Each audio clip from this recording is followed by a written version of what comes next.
on the blasphemous treatment of holy things, God's wrath, and trusting God. An account from St. Paisios. An account from the Spiritual Counsels of St. Paisios of Mount Athos, Volume 3, Spiritual Struggle. St. Paisios says, I remember also at the Cenobium, we had a monk who as a layman had been a police captain. They made him a reader because he was educated. He had been in the monastery for years, yet still disgusted by many things. He would not even touch a doorknob. He would try to open a door with his foot, or try to turn the knob with his elbow and then clean his sleeve with alcohol. He would even enter the door of the church with his foot. In his old age, God permitted that his feet develop gangrene, especially the one he used to open the door. I was serving as a nursing aide when he first came to the monastery's hospital with his foot all bandaged up. The nursing orderly told me to untie it while he went to get some bandages. When I untied it, I gasped. It was covered with little worms. Go down to the sea to wash it and get rid of the worms, and come to have me change the bandages. I was at a loss, seeing the condition of his foot, the degree of his punishment. The nursing orderly asked me, Do you know the cause of his affliction? Yes. It's because he opens the door with his foot, I told him. And Yerenda, did he continue to open the door with his foot? Yes, with his foot.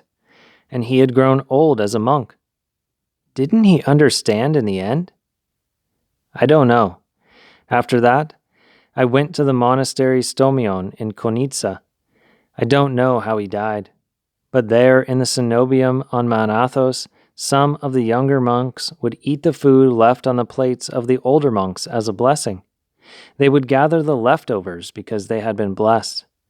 Others would kiss the doorknob touched by the elders, while the monk who was disgusted by everything would barely touch his mustache to the holy icons when he bowed to reverence them. One can only imagine what his poor mustache had to endure with the rubbing alcohol. Yerenda, when something like this happens with sacred things, is it not irreverence? Of course. This is how things start, and then move on to further developments. This same monk reached the point of not kissing the icons because he feared that the monks who reverenced them before him had some illness. In other words, if one is to avoid being disgusted, he must not be fussy or pay any attention to such things. People do not see what trash is mixed into the foods they put in their mouth.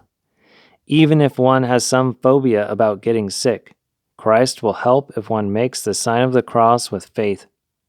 Many people who have various illnesses come by my Kalevi. Some simple folk who come will cross themselves when they pick up the tin cup I have there to drink some water. Others who are afraid do not touch it. Someone who held an important position in a company recently came to see me. He is so afraid of germs that he has bleached his hands white from frequent washings with disinfectant alcohol. He will even rub the steering wheel of his automobile with alcohol. I felt sorry for him. Do you know what it is like to hold such an important position and to be like that? I gave him some lucumi, and he did not take it because I had touched it. But even if it had been still in the box, he would not have taken it because he would be thinking that someone else must have placed it in the box with his hands in the first place. I took the lucumi and rubbed it on his shoe and ate it. I did a number of things like that in order to help him free himself, even a little, from his feeling of disgust. Today, a young woman came here who was a hypochondriac. She would not receive a blessing when she entered because she was afraid of catching germs. And when she was leaving, after all I had said to help her, she still would not receive a blessing. I won't kiss your hand, Yerenda, because I am afraid of catching germs, she told me. What can you say? Such people make themselves miserable. In April 2020, Elder Ephthemios, a close disciple of St. Paisios, who resides at the Kali of the Resurrection in Kapsala on Mount Athos, had the following to say about St. Paisios regarding how he would respond to the coronavirus crisis. When St. Paisios was asked, he said that he would do the sign of the cross and eat fearlessly, which he himself first did, setting an example. Were he alive today, it would be inconceivable for us to see him wearing a mask and gloves, carrying a little bottle of alcohol in his pocket, and avoiding people or speaking to them from a distance.